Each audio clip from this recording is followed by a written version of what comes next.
Dari badan Kurohige muncul asap hitam pekat.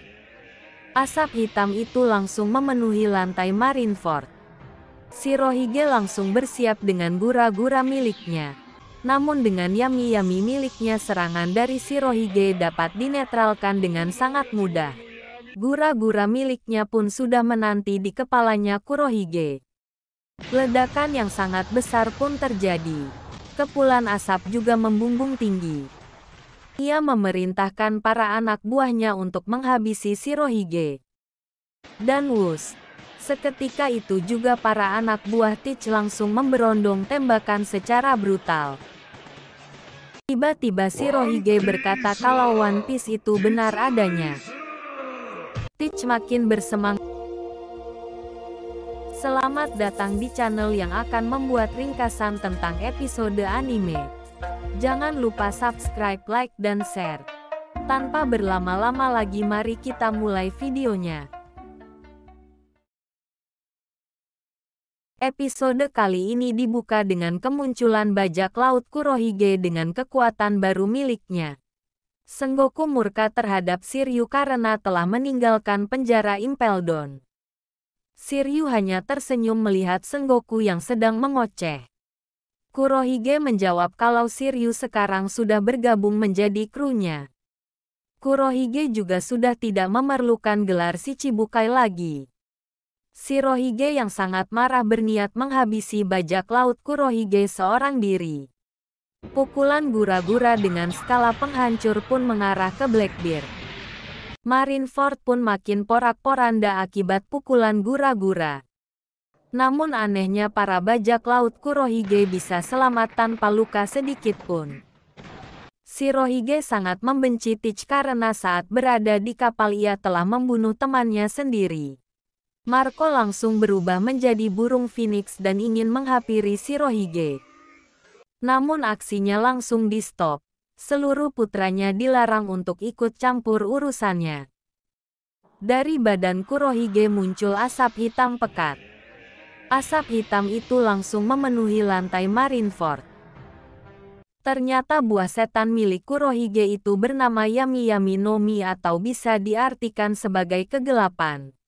Shirohige langsung bersiap dengan gura-gura miliknya. Namun dengan Yami-Yami miliknya serangan dari Shirohige dapat dinetralkan dengan sangat mudah. Kurohige juga memukul Shirohige dengan sangat mudah. Lagi-lagi Shirohige mencoba gura-gura miliknya namun tetap nihil. Tak kehabisan akal Shirohige pun menebas dengan pedang miliknya. Alhasil Kurohige mengeluarkan darah dan merasa kesakitan. Shirohige langsung mengunci pergerakan dari Teach. Gura-gura miliknya pun sudah menanti di kepalanya Kurohige. Ledakan yang sangat besar pun terjadi. Kepulan asap juga membumbung tinggi. Durabilitas Teach benar-benar di luar nalar. Ia bisa bertahan dari gura-gura skala penghancur.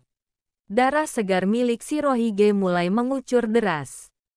Ia memaksa tubuhnya mencapai batas dan menghampiri Teach. Shirohige kembali bersiap dengan pukulan gura-gura miliknya. Namun refleks tangan Kurohige langsung menarik pelatuk senjata api. Ia memerintahkan para anak buahnya untuk menghabisi Shirohige. Dan wus, seketika itu juga para anak buah Teach langsung memberondong tembakan secara brutal. Kepulan asap pun mengiringi pengeroyokan terhadap Shirohige. Para komandan elit Shirohige yang tersisa hanya bisa melihat ayah angkatnya dibombardir dengan senjata api. Kurohige Pirates malah semakin bersemangat untuk melubangi tubuhnya dengan peluru. Di sisa-sisa akhir hayatnya Shirohige kembali teringat momen saat bersama Roger. Roger menawarkan cara untuk pergi ke Raftel atau pulau terakhir. Namun anehnya Shirohige tidak tertarik dengan hal itu. Roger juga berkata kalau pemerintah salah ketika menyebutkan namanya. Bukan Gold Roger tapi Gold di Roger. Shirohige pun bertanya apa arti nama Di yang sebenarnya. Namun cerita berlanjut lagi ke Kurohige Pirates yang sudah kehabisan peluru. Harus diakui kalau Shirohige menyandang gelar manusia terkuat. ia masih bertahan dari serangan senjata api yang membabi buta dengan keadaan tersenyum. Tiba-tiba Shirohige berkata kalau One Piece itu benar adanya. Teach makin bersemangat setelah mendengar pernyataan itu. Shirohige meminta maaf kepada para putranya karena telah meninggalkan orang bodoh dan merepotkan. Ia juga mengucapkan terima kasih karena telah memberikan segalanya dan juga memberi kehidupan. Akhirnya Shirohige pun mengucapkan kata selamat tinggal untuk para putranya dan era bajak lautnya.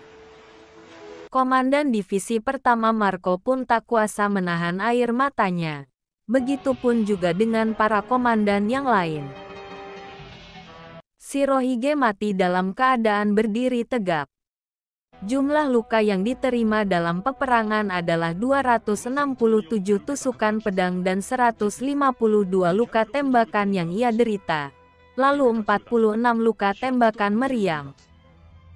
Namun ada kebanggaan dari seluruh kehidupannya sebagai bajak laut. Tidak ada satupun luka akibat melarikan diri. Terima kasih sudah menonton ringkasan episode One Piece kali ini. Nantikan video selanjutnya. Jangan lupa subscribe, share, dan like. See you next time.